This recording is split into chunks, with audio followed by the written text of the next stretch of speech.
बचपन में नानी कहानी सुनाया करती थी कि तुम्हारे नाना बड़े जानदार हुआ करते थे। और वो बताती थी कि तुम्हारे नाना ने सात समंदर पार किसके साथ किस तरीके से ताल्लुक बनाए हैं। और फुलां के दादा जो थे वो बड़े करेक्टरलेस हुआ करते थे। हम ये कहानियां सुनते सुनते बड़े हुए, फिर अब अपनी नई नस्ल को नई कहानियां सुनाने के दर पे हैं। लेकिन कहानियां वही रहती हैं, किरदार बदल जाते हैं। चाहे वो पार्लियामान का ऐवान हो, चाहे मोहल्ले की किसी चौखट के ऊपर बैठी हुई दो शख्सियात की बातें, समातें एक ही किस्म के रब्त के साथ मरबूत हो जाती हैं। आप सब पर सलामती हो, मैं यासिर रशीद हूं और आप मेरा वीलॉग देख रहे हैं। नाज़रीन, आज पार्लियामेंट का इजलास था। कल से लेके अब तक की जो हैपनिंग थी, पाकिस्तान तहरीक इंसाफ बेशुमार जगहों पे ये क्लेम कर चुकी थी कि 6 से 7 जो उनके पाकिस्तान तहरीक इंसाफ के रहनुमा हैं वो रवाबित के अंदर मौजूद नहीं है। जिनके मोबाइल नंबर जो हैं वो रसाई के अंदर मौजूद नहीं है, उनसे राबिता करने की बारहा कोशिश की गई। उनके खानदान वाले जराए से जब बात की है तो उनसे भी ये मालूम पड़ा कि वो उनके साथ भी ये रवाबित नहीं है। और पाकिस्तान तहरीक इंसाफ ये क्लेम करती रही है कि पार्लियामान के अंदर ये कानून साजी करना चाहते हैं, उसके लिए अपनी नंबर गेम पूरी करने के दर पे हैं। रात गए बड़ी हलचल होती रही, रात गए जमीयत उलमा इस्लाम फे भी ये क्लेम करती रही कि हम आइन में किसी भी तरमीम के लिए हुकूमत का कोई भी साथ देने को राजी नहीं है। मौलाना फजलुर रहमान साहब ने अपनी पोजीशन को क्लियर कर दिया। एएनपी से पूछा गया, एएनपी ने भी अपनी पोजीशन क्लियर की। अब्दुल गफूर हैदरी साहब वो पाकिस्तान के अंदर मौजूद नहीं थे, वो मुल्क से बाहर थे। फिर ये कहा जाता रहा कि शहरियार अफरीदी साहब जो हैं वो पाकिस्तान छोड़ के बैरून मुल्क पनाह ले चुके हैं। शहरियार अफरीदी साहब का मौकिफ सामने आया कि मैं अपनी बेटी का एडमिशन करवाने बाहर आया हुआ हूं, मैं यहां पे पनाह लेने नहीं आया, मैं एडमिशन करवा के वापस पाकिस्तान आ जाऊंगा। अब ये सारी चीजें होती रही कि जी पूछा जाए जी पाकिस्तान तहरीक इंसाफ के वो जो 6 से 7 रहनुमा है वो आपने कहां पे रखे हैं, पार्लियामेंट लॉजेस में रखे हैं, सिंध हाउस के अंदर रखे हैं, या किस जगह पे उनको महबूस रखा हुआ है, फिर कहां से वो नमूदार होंगे। ये बातें बहुत सी होती रही। पाकिस्तान तहरीक इंसाफ को धचका तो लगता रहा, लेकिन आज के दिन जब पार्लियामान की कार्रवाई थी और पार्लियामान की कार्रवाई के अंदर बातचीत होना था, गुफ्तो शुनीद होना था, और आज के दिन यह भी देखा गया कि जहां पे ऐवान ज़ेरीन के अंदर इजलास जारी था तो वहां पर ऐवान बाला के अंदर भी इजलास जारी था। आज के दिन बिलावल भुट्टो जरदारी, वही बिलावल भुट्टो जरदारी जो 2 दिन पहले ये बात कर रहे थे कि पार्लियामान की अपनी ताकत होती है, जो ये बात कर रहे थे कि पार्लियामान के लोगों के उसूल हुआ करते हैं, जो ये बात कर रहे थे कि पार्लियामान का तकद्दुस है और उस तकद्दुस की बहाली के लिए अगर कोई उसके ऊपर कदगन लगाने की कोशिश करेगा तो हम उसके खिलाफ उठ खड़े होंगे, चाहे वो अपोजिशन के खिलाफ इकदाम उठाए जाएं या हुकूमती बेंचेस में बैठे हुए लोगों के खिलाफ उठाए जाएं।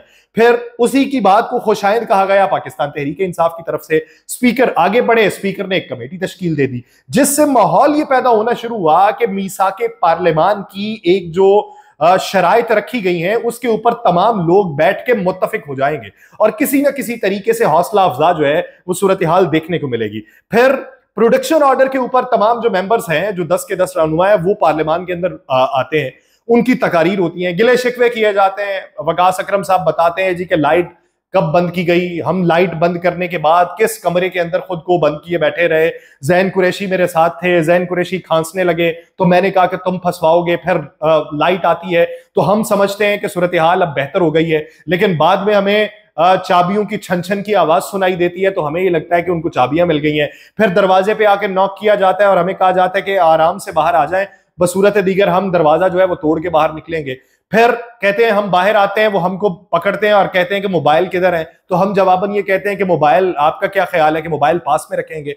फिर वो कहते हैं कि प्रोटोकॉल के जरिए शेर अफजल खान मरवत की लैंड क्रूजर के ऊपर, वही लैंड क्रूजर जो व्हाइट कलर की थी जिसपे शेर अफजल खान मरवत सवार थे, जब उन्हें गिरफ्तार किया गया, वो ले जाया गया था, गाड़ी वापस आई, इनको बैठा के ले गए। कहते जी उस दरवाजे से ही बाहर लेके गए जिस दरवाजे से हमने पहले निकलने की कोशिश की और हमें बताया गया कि उधर जंजीर पड़ी है और ताला लगा हुआ है, ये खुल नहीं सकता। तो उनका ये कहना था कि जब वो लोग हमें लेके गुजरे तो वो दरवाजा भी खुला हुआ था, उस पर ना कोई जंजीर थी ना कोई ताला था। अब उसके ऊपर स्पीकर साहब ने सारी तकरीर सुनी। स्पीकर साहब ने तमाम लोगों के तहफ़्फ़ुज़ात सुनने के बाद यह फैसला किया कि जो पार्लियामेंट लॉजेस के कमरे हैं उनको सब जेल करार दे दिया जाए।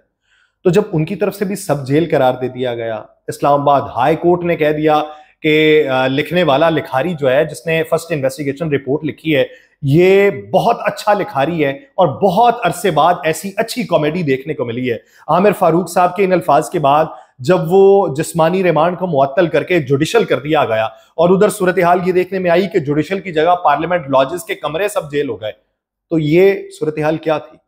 ये एक ऐसा मंजरनामा था जो 8 फरवरी के बाद बनने की सूरत किसी तरह भी दिखाई नहीं दे रही थी।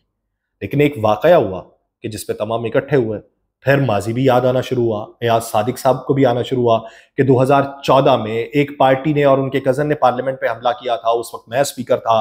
फिर उनके नजदीक जब पार्लियामेंट लॉजेस से एक रुकने पार्लियामान को गिरफ्तार किया गया, उसका भी बड़ा अफसोस था। और तीसरा अफसोस उनको अब था, यानी अफसोस दर अफसोस वो कर रहे थे। और ऐसी सूरत हाल पे ये देखने को मिल रहा था कि कहीं ना कहीं कुछ बेहतरी का सामान हो जाएगा।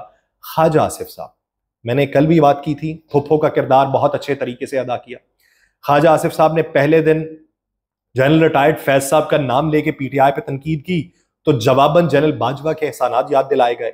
फिर उसके बाद सूरत हाल यहां पर पहुंची कि ख्वाजा आसिफ साहब उठते हैं और वो कहते हैं कि ये पीटीआई के अगर तहफुजात के लिए कमेटी बनाई गई है तो मैं इसका बाइकआउट करता हूं और मैं इस कमेटी का हिस्सा नहीं बनूंगा। ख्वाजा आसिफ साहब उसमें से निकल जाते हैं। ठीक मेरी कल बात होती है पाकिस्तान मुस्लिम लीग नून के रहनुमा सेनेटर खलील ताहिर सिंधु साहब से, तो मैं उनसे पूछता हूं कि ख्वाजा आसिफ साहब ये जो कर रहे हैं क्यों कर रहे हैं, तो वो जवाबन मुझे क्या कहते हैं कि ख्वाजा आसिफ साहब को ये लग रहा होगा कि मेरी वजह से कमेटी के मामलात खराब ना हो, तो मैं इसलिए अलहदगी इख्तियार कर लूं। तो इस वजह से उन्होंने अलहदगी इख्तियार की होगी। अब इस कमेटी का जो हिस्सा है वो राना तनवीर साहब बनेंगे। आज बिलावल भुट्टो जरदारी साहब आते हैं।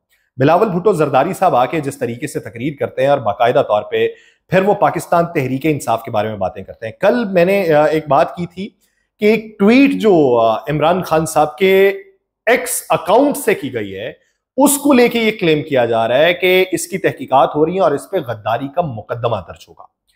अब उसी का मंजरनामा आज पार्लियामान के इजलास में देखने को मिला। बिलावल भुट्टो जरदारी साहब ने भी उसी पे बात की, पाकिस्तान तहरीक इंसाफ के ऊपर तंज के नशर चलाए। फिर उन्होंने ये बात की मुल्क को दो लख्त करने के हवाले से कि ये कोशिशें कर रहे हैं, उन्होंने उसकी मजम्मत की। उमर अयूब साहब उठे तो उमर अयूब साहब ने उनको ये कह दिया कि आप लगता है कि एक दफ्तर में गए हैं जहां पे आपने 2 दिन बैठ के बाकायदा तौर पे ट्रेनिंग ली है और वहां पे आपने तस्वीर देखी होगी अपने नाना की और मेरे दादा की, जो आपके नाना से हलफ ले रहे थे। तो फिर आपको याद आया होगा कि क्या बात करनी है क्या नहीं करनी, तो उन्होंने भी तीर बरसाए। फिर उसके बाद ख्वाजा आसिफ साहब वो खड़े होकर कहते हैं कि इन मामलात के बाद ये बात खुल के मंजर-ए-आम पे आ चुकी है कि कमेटी का कोई फायदा नहीं है, ये कमेटी को तहलील कर दें, 2 दिन गुजरेंगे मामला ठीक हो जाएंगे। लेकिन बात पार्लियामान की थी, बात ये पाकिस्तान तहरीक इंसाफ की नहीं है। मैं उस दिन भी बात ये कर रहा था कि अली अमीन गंडापुर ने जो जलसे के अंदर तकरीर की है, किसी तौर पे भी उसका दिफा नहीं हो सकता, वो लूज बॉल थी अली अमीन गंडापुर की तरफ से। और अली अमीन गंडापुर ने जोशे खिताबत के अंदर सिर्फ कारकुनान को यह बताने के लिए कि मैं सबसे ज्यादा सगा हूं, उन्होंने ये तकरीर की। और अली अमीन गंडापुर वो जो रूपोशी के आलम में कहीं पे रहे हैं, वो जहां पर रहे हैं उसमें वो पाकिस्तान तहरीक इंसाफ के नैरेटिव के तौर पर रहे हैं या कोई और ड्यूटी निभाने के तौर पर रहे हैं, इसके ऊपर गौर करना चाहिए था। लेकिन फिर उसके बाद जब उन्होंने अफगानिस्तान के हवाले से बात की तो मैंने कहा ये उससे भी बड़ी लूज बॉल है कि जिसके ऊपर छक्का पड़ेगा और गेंद भी आपको नहीं मिलेगी। तो वही बातों को लेके आज जो बातें हुई हैं, अब उससे तलखी का उनसर मजीद नुमाया हुआ है। जिस तरीके से राजा परवेज अशरफ साहब ने बाद में ये बात की कि आप उनके बारे में क्या बातें करते थे, आप कहते थे कि मैं मूंछों से पकड़ के जेल के अंदर लेके जाऊंगा, तो फिर आप किसी और के बारे में बात ये करते थे कि मैं उसको उल्टा लटका दूंगा, मैं उससे पैसे निकलवाऊंगा। तो वो कहां गए वो पैसे, कहां गई वो तरक्की, कहां गई वो नौकरियां, कहां गई वो इन्वेस्टमेंट। तो राजा परवेज अशरफ साहब जब ये बात कर रहे थे तो मैं सोच रहा था कि पाकिस्तान पीपल्स पार्टी इस वक्त जिसकी इत्तेहादी है, जो मौजूदा वजीर आजम है, भाटी गेट पे खड़े होकर उन्होंने कहा था गिरेबान से पकड़ूंगा, सड़कों पे घसीटूंगा, पेट को चीरूंगा, पैसा निकलवाऊंगा। ये आसिफ अली जरदारी साहब के बारे में उन्होंने बात की थी। लेकिन अब देखिए सितम जरीफी देखिए या हालात की नजाकत देखिए कि एक साथ बैठे और खुशगवारी के आलम में बैठे होते हैं। इसी तरीके से खान साहब जो हैं, महमूद खान अचकजई साहब की बहुत तारीफें कर रहे हैं आजकल और उन्हीं के ऊपर इत्तफाक किया हुआ है। तो खान साहब उनके बारे में ये बात करते थे कि ये जिस तरीके से लंबी चादर को लपेट के आता था, मैं भी एक बार में ये सोचने पे मजबूर हो गया था मलंग आदमी है, लेकिन फिर मुझे पता चला ये कैसा आदमी है। अब महमूद खान अचकजई कोई सीनियर सियासतदान के तौर पे इंट्रोड्यूस करवा रहे हैं। मौलाना फजलुर रहमान साहब इमरान खान साहब के बारे में क्या बातें करते रहे, किसका एजेंट कहते रहे, और फिर बाद में इमरान खान साहब अब मौलाना के बारे में क्या बातें कर रहे हैं कि वजीर एक सियासतदान है, वो समझते हैं कि अगर इनके साथ जाएंगे तो सियासत खत्म हो जाएगी। यानी कहीं ना कहीं पे सियासत आके आपको मफाहमत जरूर सिखाती है, आप उसे मफाहमत का नाम दे दें या अदाकारी का नाम दे दें, वो आपको सिखाती जरूर है।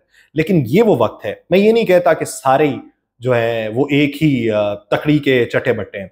मैं ये भी नहीं कहता कि सभी के किरदार एक जैसे हैं, बहुत से इनके अंदर मौजूद ऐसे हैं कि जिनके किरदार मुख्तलिफ हैं। जिस तरीके से राजा परवेज अली साहब की एक बात से मैं इत्तफाक करता हूं कि आप कभी कभार सिर्फ अपने चेयरमैन से अहद निभाने के लिए या उससे अपनी वफादारी जताने के लिए आप बात कर देते हैं, लेकिन मुल्क मुकद्दम होना चाहिए। तो मेरी भी ये राय है कि इस वक्त जो सूरत हाल है उस पर मुल्क की मुकद्दमियत को देखते हुए अपने मुकदमे कुछ वक्त के लिए पीछे कर लें।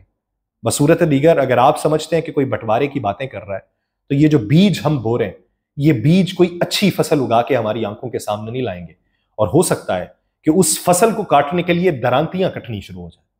मुझे दीजिए इजाजत, अल्लाह ने के बाद।